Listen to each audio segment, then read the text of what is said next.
Assalamualaikum warahmatullahi wabarakatuh. Perkenalkan, nama saya Eva Wida Pramesti dengan NIM 202111333 kelas 7I Hukum Ekonomi Syariah. Di sini saya akan menyampaikan tugas review buku yang berjudul Daras Hukum Perlindungan Konsumen yang ditulis oleh Bapak Masrukin SHMH. Dalam buku ini terdiri dari 72 halaman yang berisi 7 bab di dalamnya. Pada buku ini, dalam bab 1, berisi tentang sejarah hukum perlindungan konsumen di Indonesia, yang berisi mengenai hak-hak dasar PBB, hak-hak dasar WHO, dan perlindungan konsumen menurut Undang-Undang Dasar 1945.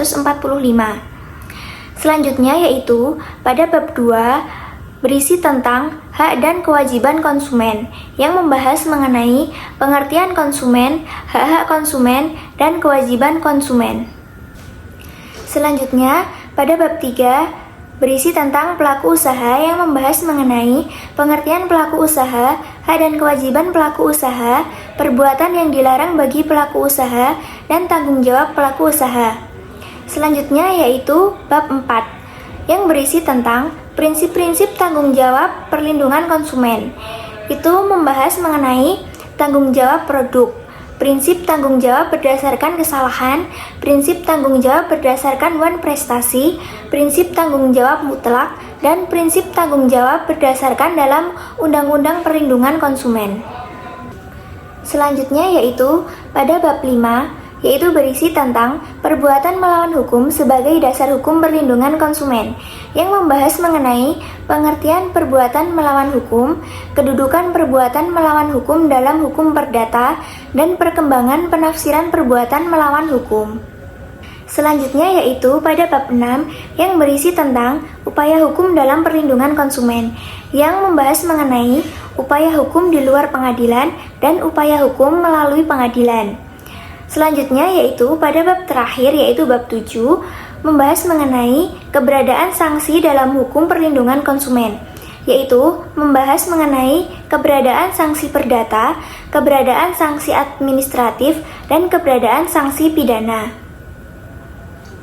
Berikut tadi adalah 7 bab yang dibahas di dalam buku Daras Hukum Perlindungan Konsumen yang ditulis oleh Bapak Masrukin. Selanjutnya yaitu saya akan menyampaikan mengenai kelebihan dan kekurangan dari buku Daras Hukum Perlindungan Konsumen yang ditulis oleh Bapak Masrukin SHMH. Yang pertama yaitu buku ini sudah dilengkapi dengan pasal-pasal yang terkait mengenai materi yang dijelaskan pada buku ini. Yang kedua, buku ini tidak terlalu tebal sehingga mahasiswa atau yang membacanya pun tidak bosan untuk membacanya. Selanjutnya yaitu mengenai tentang kekurangan dalam buku ini. Buku ini jika dibandingkan dengan buku lain, yaitu buku ini tidak terlalu lengkap. Dari buku lain yaitu bisa sampai 11 bab, maka buku ini hanya sampai 7 bab saja. Selain itu, dalam buku ini tidak disertai gambar, sehingga bisa saja mahasiswa atau orang lain yang membacanya bisa bosan karena isi dalam buku ini hanya tulisan saja. Mungkin itu yang dapat saya sampaikan mengenai review buku Daras Hukum Perlindungan Konsumen yang ditulis oleh Bapak Masrukin. Jika ada kurang atau lebihnya saya mohon maaf. Wassalamualaikum warahmatullahi wabarakatuh.